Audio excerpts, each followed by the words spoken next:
When you step back, you give her a chance to miss you.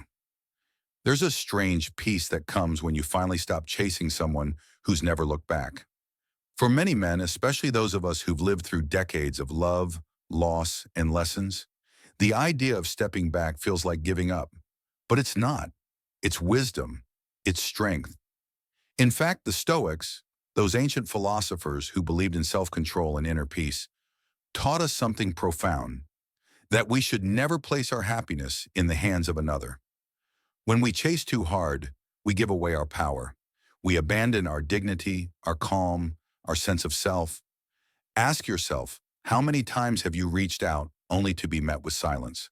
How often have you given your time, your heart, and your presence only to feel invisible?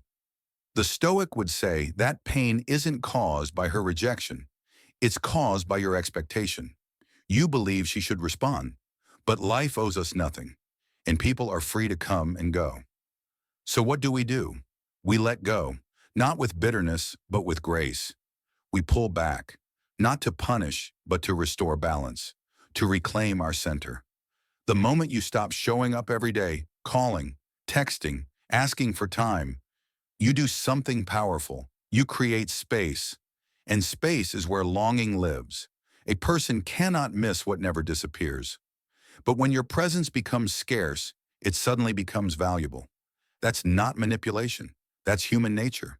So let her feel your absence, not because you're playing a game, but because you finally understand your worth.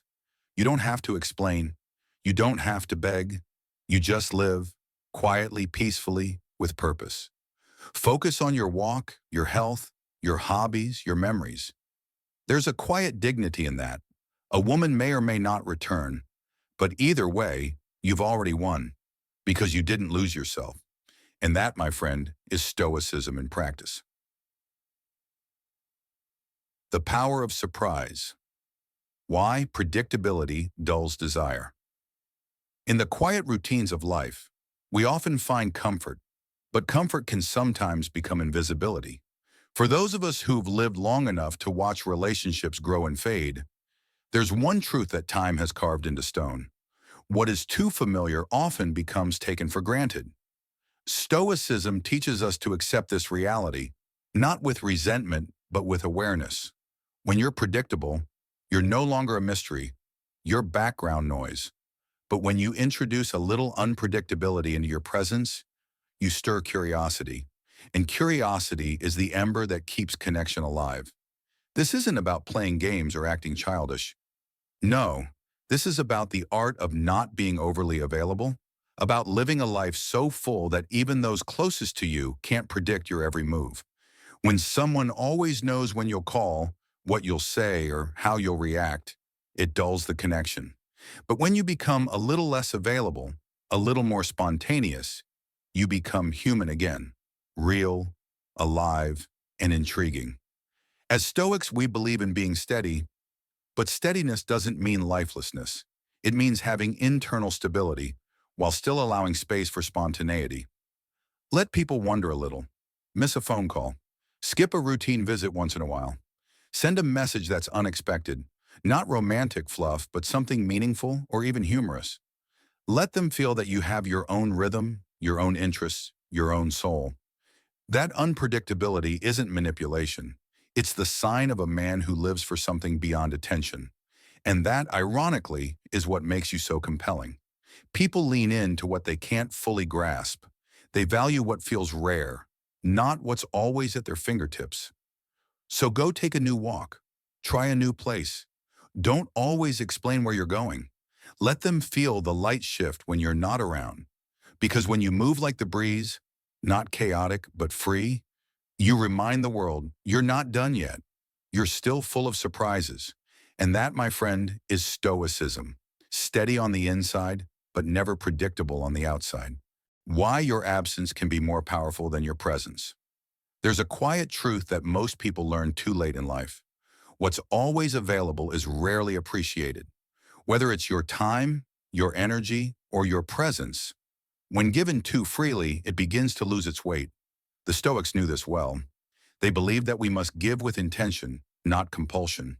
That our value isn't in how often we show up, but in the quality of what we offer when we do. And in love, as in life, the law of scarcity always holds. People value what they fear losing. Have you ever noticed how much more you think of someone after they're no longer around? It's not because they changed. It's because the space they leave behind makes room for reflection, longing, and appreciation. When you are constantly available, you become part of the wallpaper, familiar, expected, and eventually ignored. But when you step back, just a little, suddenly your presence becomes noticeable, missed, wanted. This isn't about withholding out of pride or resentment. Stoicism doesn't encourage bitterness. It encourages discipline and self-respect. You limit access not to punish, but to protect your peace and to allow others the chance to recognize your worth. Because when your time becomes a gift instead of a guarantee, people treat it differently. Many men, especially those of us who've lived through a few heartbreaks, fall into the trap of overgiving. We think more effort equals more love, but often the opposite is true. When someone has to wait for your attention, they cherish it. When they don't hear from you for a while, your voice becomes more memorable. That's not manipulation, it's simple human nature. Let people feel your absence once in a while. Spend more time in silence, with your thoughts, your books, your hobbies, your walks. Let the world wonder where you are. And when you return, do it with warmth, not neediness. You'll be surprised how much more deeply people connect with the version of you that values himself enough to be scarce. That, my friend, is not arrogance. That's stoic elegance, the kind that never begs to be seen, but is never forgotten. She's not the center of your life, you are. There comes a time in every man's life, especially as the years stack up, when he realizes something vital. You can't build your world around someone else and expect to stand tall. Many of us have made that mistake. We cleared our schedules, put our dreams on hold, and bent our backs just to earn affection that never quite stayed. It's a quiet kind of heartbreak, the kind that doesn't come from being left, but from slowly losing yourself while trying to be someone else's everything. The Stoics would call that a failure of reason. They believed a man's peace comes not from how others treat him, but from how faithfully he lives in alignment with his own values. And when you abandon your purpose for the approval of another, you step off that path. You become smaller, reactive, unsettled. That's not love. That's imbalance. You don't need to disappear or become cold. You need to return home, to yourself. Take back your mornings. Reclaim your afternoons. Fill your days not with waiting for someone to notice you, but with actions that honor who you are. Read more. Walk farther. Work your hands. Strengthen your body. Sharpen your thoughts. Become so full of life that no one can mistake your worth, even if they never say it. And here's the quiet twist. When you stop orbiting around her, when you start living like a man with direction, she may notice. She may even come back. But by then, you won't be waiting, you'll be walking, and she'll either catch up or fade into memory. There is nothing more attractive than a man who doesn't need to be chosen, because he's already chosen himself. That's the Stoic way, to live a life so complete, no one else's presence or absence can shake your peace. Detachment isn't cold, it's clarity. There's something freeing about no longer needing someone to validate your worth. As we grow older, many of us carry invisible scars. Times we cared too much, gave too freely, and waited too long for someone to treat us right. We've all been there. But the Stoics offer a kind of medicine the world rarely prescribes today. Detachment, not as indifference, but as strength. Emotional detachment doesn't mean you stop feeling. It means you stop being ruled by those feelings. It's the quiet voice that says, I can love without losing myself. It's the stillness that allows you to stay calm when she doesn't call back, when she pulls away, or when her interest fades like a sunset you didn't want to end. When you stop obsessing over every message, every glance, every delay, you start reclaiming your mind. You stop asking, what did I do wrong? And start asking, what do I value? What do I need? Who do I want to be? That shift is powerful because suddenly you're no longer begging to be seen. You're choosing where to look. Women and people in general can sense desperation. It hangs in the air like humidity. But when you become emotionally self-sufficient, you radiate a calm that others can't quite explain. You no longer chase, you attract. Not through flash or manipulation, but through something much rarer these days. Peace. The man who is emotionally detached doesn't panic when things don't go his way. He doesn't spiral when someone pulls away. He knows how to let go with grace because he has built a life and a sense of self that no one can take from him. That is the essence of Stoicism, not the absence of emotion, but the mastery of it. Not coldness, but clarity. And once you reach that place, no one, not even her, can shake your peace. When you stop seeking her approval, you become magnetic. There's a moment, often later in life, when a man looks in the mirror and realizes he spent too many years waiting for someone else to see his worth. He bent over backwards, tried to be kind, agreeable, predictable, hoping she'd notice, hoping she'd stay. But the truth is, the more he tried to prove his value, the less valuable he seemed. It's a hard lesson and a lonely one. But the Stoics knew it well. Chasing approval is the surest way to lose your center.